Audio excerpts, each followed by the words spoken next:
الگ بات ہے۔ جو حقیقی رشتہ ہوتا ہے وہ اللہ نے جوڑا، وہ نسب سے بنتا ہے حقیقی طور پر، لیکن کچھ رشتے اختیاری ہیں، جیسے آپ کسی کو اپنے نکاح میں لے سکتے ہیں، وہ آپ کی بیوی اور زوجہ ہے، اس سے مزید پیدا ہونے والی وہ آپ کی اولاد ہے۔ تو کچھ رشتے ہمارے اختیار میں ہیں، کچھ نہیں۔ ہمارے سارے رشتوں کا مرکز اور محور کون ہے؟ ماں باپ۔ ماں باپ سے ہی ہمارے رشتے بنتے ہیں۔ یہ باپ ہے، اس سے تعلق رکھنے والے چچا ہے، تایا ہے، دادا ہے، وہ سارے رشتے بنتے ہیں، پھپھو ہیں، اور ماں سے متعلق یہ ماموں ہے، یہ خالہ ہے، وہ رشتے بنتے جاتے ہیں۔ تو ماں باپ مرکز بنتے ہیں، ان سے آگے رشتے بنتے ہیں۔ تو اسلام ہمیں حکم دیتا ہے، اے لوگو تم اپنے رشتوں کو جوڑنے کی کوشش کرو، جسے صلہ رحمی سے تعبیر کیا جاتا ہے۔ تو اسلام نے ہمیں دو تصور دیے، ایک اخوت کا اور دوسرا صلہ رحمی کا۔ اخوت کا تقاضا کیا ہے؟ اخوت کا تقاضا یہ ہے کہ ہم بھائی چارہ قائم کریں، وہ انفرادی طور پر بھی ہے اور اجتماعی طور پر بھی ہے۔ نبی کریم صلی اللہ تعالی علیہ وسلم آپ نے جس وقت اسلامی معاشرے کی بنیاد رکھی، اس انداز میں رشتوں کا تقدس سکھایا، بتا دیا یہ ماں ہے تو اس کے پاؤں کے نیچے جنت ہے، یہ بیٹی ہے تو یہ گھر کا وقار ہے، یہ بہن ہے تو قوم کی عزت ہے، یہ بیوی ہے تو اس کے حقوق ہیں۔ اسلام نے ہر حق کا اس خوبصورت انداز میں تذکرہ کیا کہ لوگوں کو زندگی گزارنے کا انداز اور سلیقہ پتہ چل گیا۔ اللہ تعالیٰ ارشاد فرماتا ہے یہ ایسی عظیم نعمت ہم نے آپ کو عطا فرمائی، فَأَلَّفَ بَيْنَ قُلُوبِكُمْ، جس نے تمہارے دلوں میں الفت اور محبت کو پیدا کر دیا۔ فَأَصْبَحْتُمْ بِنِعْمَتِهِ إِخْوَانًا، یہ اللہ کی اتنی بڑی نعمت ہے جس کی وجہ سے تم سارے آپس میں بھائی بھائی بن گئے۔ ایسا محبت کا تعلق اور اخوت کا رشتہ اسلام نے ہمیں دیا۔ وہ لوگ جو اونٹ کو اور گھوڑے کو پانی پلانے میں جھگڑتے تھے، اب خود جاں بلب ہیں لیکن اپنے بھائی کی پیاس کا پہلے خیال کر رہے ہیں۔ یہ اسلام نے تصور دیا ہمیں، خوبصورت تصور اخوت کا اور بھائی چارے کا، ہمیں ایک لڑی میں پرو دیا۔ اور سرکار دو عالم علیہ الصلوۃ والسلام فرماتے ہیں مسلمان ایک عمارت کی طرح ہے، المؤمن للمؤمن کالبنیان، مومن مومن کے لیے ایک بنیان اور ایک عمارت کی طرح ہے۔ اور دوسرے مقام پہ فرمایا کل جسد الواحد، مسلمان کے لیے ایک جسم کی طرح ہے۔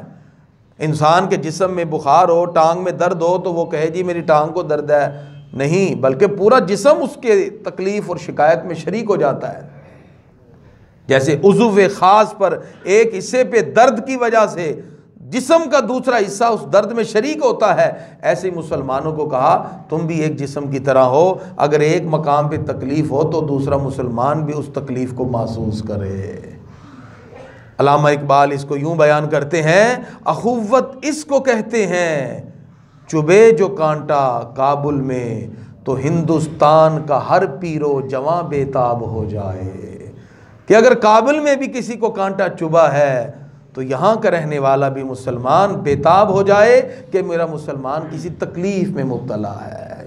چبھے جو کانٹا کابل میں تو ہندوستان کا ہر پیرو جواں بے تاب ہو جائے۔ یہ اخوت کا رشتہ ہمیں اسلام نے دیا اور ایک پیار اور محبت کے رشتے کے ساتھ جوڑ دیا۔ نبی کریم صلی اللہ تعالی علیہ وسلم فرماتے ہیں کہ جو بندہ کسی کی ضرورت کو پورا کرنے میں لگ جاتا ہے، یہ ہے اخوت اور بھائی چارہ۔ من کان فی حاجت اخی، جو اپنے بھائی کی حاجت ضرورت کو پورا کرنے میں لگ جاتا ہے، کان اللہ فی حاجتہ، اللہ اس کی ضرورت کو پورا کرنے میں لگ جاتا ہے۔ یہ تصور دیا اسلام نے۔ آپ کسی مسلمان کو دیکھیں وہ تکلیف میں ہے، آپ کسی مسلمان کو دیکھیں وہ دکھ درد میں ہے، تو آپ اس کا درد یا اس کی تکلیف کو محسوس کریں۔ روڈ سے گزرتے ہوئے اگر کوئی گر گیا، روڈ سے گزرتے ہوئے کسی کا ایکسیڈنٹ ہوا، تو آپ صرف نظر کرتے ہوئے گزر نہ جائیں، بلکہ رک کر اپنے بھائی کی تکلیف کو اپنی تکلیف محسوس کریں۔ یہ اسلام نے تصور دیا۔ اب آپ کسی کی تکلیف، آپ کا کام ہے وہ بھول گئے، آپ اس کو اٹھاتے ہیں، اس کو فرسٹ ایڈ دے رہے ہیں، آپ اس کو ہاسپٹل لے جاتے ہیں۔ سرکار فرماتے ہیں من کان فی حاجت اخی، جو اپنے مسلمان بھائی کی ضرورت کو پورا کرنے میں لگ جاتا ہے، کان اللہ فی حاجتہ، آپ کی جو ضرورتیں ہیں اللہ تعالیٰ وہ آپ کی پوری کر دے گا۔ یہ اللہ کا وعدہ ہے۔ اس لیے گرامی حضرات، تصور دیا ہمیں اسلام نے اخوت کا۔ اسلام ہمیں جوڑتا ہے ایک رشتے کے ساتھ، اور وہ رشتہ کلمہ طیبہ کی زبان پر ہے، کلمہ طیبہ کے ادا کرنے پر ہے۔ گرامی حضرات یاد رکھیے، ہمیں ایک دوسروں کے ساتھ جب اس اخوت اور محبت اور باہمی مودت کے جذبے کو فروغ دینے کا خصوصی طور پر یہ جب ہمارے دل میں ایک جذبہ بیدار ہوتا ہے، پھر اللہ کی رحمتیں ہماری طرف متوجہ ہوتی ہیں۔ اور پھر آقا علیہ الصلوۃ والسلام فرماتے ہیں مسلمان وہ ہے جس کے ہاتھ اور زبان سے دوسرے مسلمان محفوظ رہیں۔ ظاہر بات ہے جب آپ اپنے لیے کسی چیز کو جو بری ہے وہ پسند نہیں کرتے تو دوسرے کے لیے بھی نہیں کریں گے۔ جب آپ اپنی زبان سے اپنے ہاتھ سے کسی کو تکلیف نہیں پہنچاتے تو سمجھ جائیے کہ ایمان کی اصل کیفیات اب آپ کے دل میں پیدا ہو گئی، لذت ایمان سے آپ آشنا ہو گئے اور اللہ رب العزت کی رضا کی طرف بڑھنے لگے۔ یاد رکھیے اخوت کا تقاضا کیا ہے؟ ایثار و قربانی۔ تھوڑا پانی لے گئے۔ یہ ایثار اور قربانی اخوت کا تقاضا ہے۔ یعنی آپ جس وقت اخوت اور بھائی چارے کے تعلق سے جڑ جاتے ہیں تو پھر آپ کے اندر ایک ایثار کا جذبہ پیدا ہوتا ہے کہ اپنے مسلمان بھائی کے ساتھ بھی کوئی قربانی کا جذبہ بیدار ہو جائے۔ نعرہ تکبیر، نعرہ رسالت، نعرہ رسالت، علماء اہل سنت۔ اب ہمارے ہاں معاملہ اس سے نیگیٹو ہے۔ مثال کا تقاضا تو یہ تھا کہ ایک مسلمان جب دوسرے مسلمان کے ساتھ ایک بھائی چارے کا تعلق قائم رکھتا ہے تو پھر وہ قربانی اور ایثار کا جذبہ بھی رکھے۔ اگرچہ کسی مقام پر زندگی کے مراحل ہیں، انسان اپس اینڈ ڈاؤن سے گزرتا ہے، یہ زندگی کا حصہ اور یہ حسن ہوتا ہے۔ تو اس مد و جزر میں اور اپس اینڈ ڈاؤن کے اندر کہیں نہ کہیں اگر کوئی ایسا معاملہ بھی ہو، ہمیں ایثار اور قربانی کا مظاہرہ کرنا چاہیے۔ وہاں رشتوں کو توڑنا نہیں چاہیے، بلکہ کسی کو تکلیف میں دیکھ کر یا کسی کی برائی پر اس کو آمادہ دے کر اس کو برائی سے روکنا، یہ بھی اس کی مدد ہے کہ آپ اس کو گناہ کے راستے سے روک رہے ہیں اور برائی کے راستے سے بچا رہے ہیں۔ تو اسلام نے اس پر اخوت اور بھائی چارے میں ہمیں یہ درس دیا، پھر باہمی محبت کا درس دیا، آپس کے تعلق داری کے فروغ کا درس دیا۔ نبی کریم صلی اللہ علیہ وسلم ارشاد فرماتے ہیں، متعدد مقام پہ حدیث موجود ہے جس کا ایک حصہ یہ ہے کہ مسلمان تو ایک جسم کی طرح، کل جسد الواحد، ایک جسم کی طرح۔ اور عمارت کی آقا علیہ الصلوۃ والسلام نے مثال دی باقاعدہ کہ مسلمان عمارت کی طرح ہے، اور پھر اپنے ہاتھ انگلیوں میں ایسے ڈال کے فرمایا جیسے عمارت کا ایک حصہ دوسرے کو مضبوط کرتا ہے، مومن کا ایک حصہ بھی دوسرے مومن کو مضبوط کرتا ہے۔ یہ اسلام نے ہمیں تصور دیا، اور رب قدوس نے بھی قرآن مجید فرقان حمید میں ارشاد فرمایا انما المؤمنون اخوہ، بے شک مسلمان بھائی بھائی ہیں۔ اور اگر آپ کے علم میں یہ بات ہے کہ کوئی کسی سے ناراض ہے، اللہ فرماتا فَأَصْلِحُوا بَيْنَ أَخَوَيْكُمْ، جلدی سے آگے بڑھیے اور اپنے بھائی کے درمیان صلح کروا دیجیے۔ یہ صلح کروانا ہی بڑا خوبصورت عمل ہے۔ آج یقین کیجئے ہمارے اندر جو رشتے ٹوٹ گئے نا، اس کی ایک بنیادی وجہ کہ ہم صلح نہیں کرواتے بلکہ جلتی پر تیل اور ڈال دیتے ہیں، اور اس کا نقصان کیا ہوتا ہے؟ پھر رشتے ٹوٹ جاتے ہیں۔ صلہ رحمی کا حکم دیا، صلہ واصلہ یاصل صلۃً سے بنا جوڑنا۔ اللہ تعالیٰ قرآن مجید میں ارشاد فرماتا ہے فآتی ذی القربی حقہ، جو قرابت والے ہیں ان کو ان کا حق دیا جائے، رشتوں کو جوڑ کے ان کا حق دیا جائے۔ اور اللہ فرماتا ہے کہ ایمان والوں کی یہ نشانی ہے وَآتَ الْمَالَ عَلَىٰ حُبِّهِ ذَوِي الْقُرْبَىٰ، وہ اللہ کی محبت کے اندر اپنے قرابت داروں پر بھی خرچ کرتے ہوئے نظر آتے ہیں۔ یہ مومن کا ترہ امتیاز ہے۔ رب قدوس نے واضح طور پر ارشاد فرمایا وَالَّذِينَ يَصِلُونَ مَا أَمَرَ اللَّهُ بِهِ أَن يُوصَلَ، ایمان والے وہ ہیں جو ان رشتوں کو جوڑ دیتے ہیں جن کو جوڑنے کا رب قدوس نے حکم ارشاد فرمایا۔ لیکن آج جس وقت ہم زمانے کی روش میں مبتلا ہو کر اور اپنے مادی لوازمات کی تکمیل کے لیے مٹیریلزم میں آئے، ماڈرنزم کے اندر، تو ہم نے اپنے سٹیٹس بنا لیے کہ یہ ہمارے سٹیٹس کا ہے، یہ ہمارے سٹیٹس کا نہیں۔ خونی رشتے بعد میں، ہمارے سٹیٹس اب پہلے ہیں۔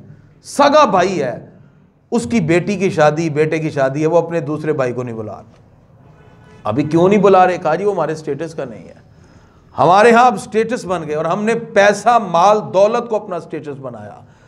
وہ خونی رشتے ختم ہو گئے، آج مال دولت آگے آ گئی، اور پھر تھوڑی تھوڑی باتوں پر جو ناراضگیاں ہیں گرامی قدرات اس کو دور کرنا چاہیے۔ سرکار فرماتے مومن دوسرے مومن سے 3 دن سے زیادہ ناراض نہیں ہوتا۔ ناراض ہونا یہ فطرتی عمل ہے، انسان کسی نہ کسی مقام پر کسی کی بات سے کسی کے عمل سے ناراض ہو جاتا ہے، لیکن وہ ناراضگی 1 یا 2 دن تک ہی ہو، تیسرے دن نہیں، بلکہ حدیث میں یہاں تک آتا ہے اللہ تعالیٰ ہر پیر اور جمعرات کو فرشتوں کو حکم دیتا ہے کہ ایمان والوں کے لیے بخشش کے پروانے جاری کر دیے جائیں۔ لیکن وہ لوگ جن کے دلوں میں کسی کی ناراضگی ہے، وہ کسی سے ناراض ہیں، اللہ فرماتا ہے ان کو بخشش کا پروانہ اس وقت تک جاری نہ کرو جب تک یہ ان کے ساتھ صلح نہ کر لیں۔ اس لیے گرامی حضرات اللہ تعالیٰ قرآن میں ارشاد فَأَصْلِحُوا بَيْنَكُمْ، ان کے درمیان صلح کراؤ۔ آپ کو کہیں پتہ چلے کوئی ناراضگی ہے آگے بڑھ کے صلح کرائیں۔ آپ جانتے ہیں جھوٹ بولنے کی اسلام میں اجازت نہیں، صلح کرانے کے لیے آپ غلط بیانی بھی کر لیں گے تو بھی آپ گناہ گار نہیں ہوں گے، یہاں اجازت دی گئی اسلام میں۔ آپ کسی کے پاس جاتے ہیں، یار وہ آپ ناراض ہو سے، وہ کہے جی وہ میاں بیوی جیسے ناراض ہو جاتے ہیں، اب آپ اس کی خوبیاں اپنی طرف سے بیان کر دیں یا اس کی طرف سے کہ وہ تو آپ کی بہت تعریف کر رہا ہے حالانکہ اس نے نہیں کی، تو یہ تعریفات کرنے سے اس کے دل میں کچھ نیک اور اچھے اور خیر کے جذبات پیدا ہوں گے۔ آقا علیہ الصلوۃ والسلام نے ایک مرتبہ صحابہ سے کہا میں تمہیں نماز، روزہ، زکوٰۃ یعنی اعمال سے بڑھ کر چیز نہ بتاؤں؟ صحابہ حیران ہوئے کہ ان کے سے بڑھ کر اعمال میں کون سی چیز ہے؟ تو سرکار فرماتے ہیں 2 ٹوٹے ہوئے دلوں کو ملا دو، اللہ ان عبادات سے بھی زیادہ تمہیں اجر عطا فرمائے گا۔ آج ہم یہاں سے نماز پڑھ کے باہر جاتے ہیں اور ایک دوسروں کو توڑ رہے ہوتے ہیں اور ان کے درمیان غلط فہمیاں پیدا کر رہے ہوتے ہیں۔ اسلام اس بات کی ہمیں اجازت نہیں دیتا، اسلام ہمیں اخوت کے تقاضے میں یہ حکم دیتا ہے کسی کی پردہ پوشی کرو۔ مثال کے طور پہ آپ نے کسی کا عیب دیکھا، اب ہم کیا کرتے ہیں اس کی برائی اس کو نہیں کہیں گے، پورے محلے میں ضرور کہہ دیں گے، سارے محلے میں۔ اس کو پتہ لگتی ہے 2 مہینے بعد جب سارے محلے میں گھوم چکی ہوتی ہے۔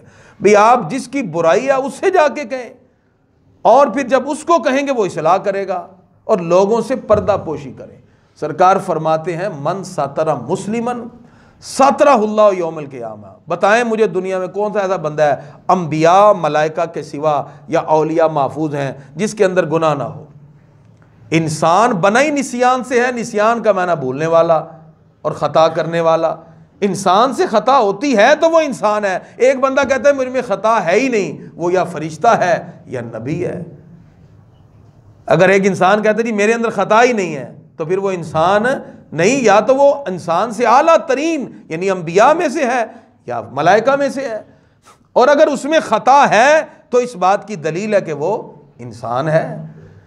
اب ہمارے ہاں جو اینگل ہے وہ سوچ کا ہم انالیسز ہی اور انداز میں کرتے ہیں، اپنی اکاؤنٹیبلٹی کی طرف نہیں آتے، بلکہ ہمارا ہمیشہ دوسرے کی طرف ہوتا ہے۔ اب سرکار کیا فرماتے ہیں؟ آقا علیہ السلام فرماتے ہیں من ستر مسلمن سترہ اللہ یوم القیامہ، جو دنیا میں کسی کے پردے کسی کے عیب پر پردے ڈال دے گا، اللہ رب العزت قیامت کے دن اس کے عیبوں پہ پردہ ڈال دے گا۔ دنیا میں جو کسی کے عیبوں کو چھپائے گا، قیامت میں اللہ اس کے عیبوں کو چھپا دے گا۔ تو ہمیں پردہ پوشی کرنی چاہیے۔ اور سب سے بڑی ہمارے ہاں جو برائی ہے نا وہ بدگمانی ہے۔ ایسے کسی کے بارے میں ایک بندہ ٹینشن میں بیٹھا، آپ نے اس کو سلام کیا، اس نے جواب نہیں دیا، بدگمانی میں۔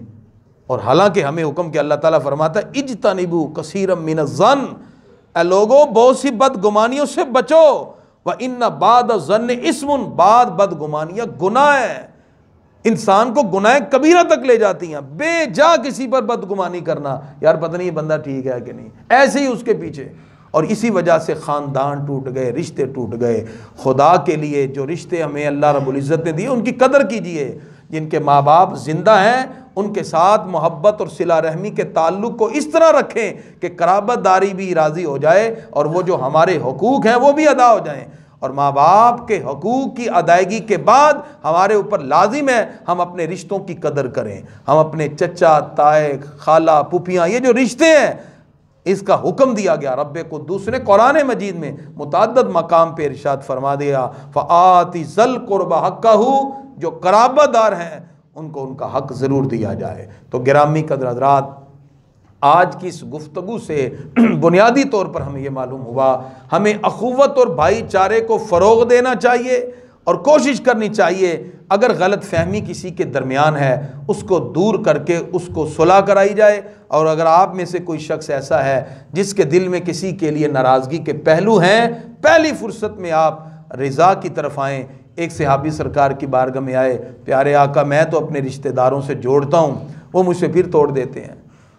بعد اب آپ یہ کہتے ہیں نہیں ہم تو ٹھیک ہیں، ہم تو بار بار رجوع کرتے ہیں، وہی ہمارے ساتھ برا سلوک کرتے ہیں۔ یہ بات سرکار سے بھی کی گئی۔ آقا علیہ السلام نے صحابی سے کہا اگر تو یہ بات ہے تو گھبرانے کی ضرورت نہیں، پروردگار کی مدد پھر تیرے ساتھ ہے۔ یعنی ہمیں اپنی طرف سے کوشش کرنی چاہیے اپنے رشتوں کی طرف بڑھنے کی، اخوت، بھائی چارے اور صلہ رحمی کو فروغ دینے کی۔ اگر دوسری طرف سے یہ سارے معاملات ہیں تو پھر اس میں آپ کے لیے کامیابیاں ہیں، اس لیے کہ آپ نے تو اللہ اس کے رسول کی رضا کے لیے پیش قدمی کی ہے، اور اس پر رب قدوس یقیناً اجر آپ کو ضرور عطا فرمائے گا۔ اے خاصہ خاصان رسول، وقت دعا ہے، امت پہ تیری آ کے عجب وقت پڑا ہے۔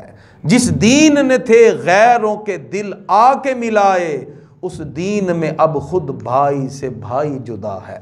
ہم دعا کرتے ہیں اللہ تعالیٰ کی بارگاہ میں، اللہ تعالیٰ ہم سب کو رشتوں کے تقدس کو پہچاننے کی توفیق عطا فرمائے۔ ہمارے مسجد کے نمازی عابد زمان قادری صاحب کے دل کا آپریشن ہوا، میرے علم میں آیا، دعا کریں اللہ ان کو بھی صحت یابی عطا فرمائے۔ باری تعالیٰ ہم سب کو اسی طرح محبت اور مودت کو زیادہ سے زیادہ فروغ دینے کی توفیق عطا فرمائے۔ وما علیہ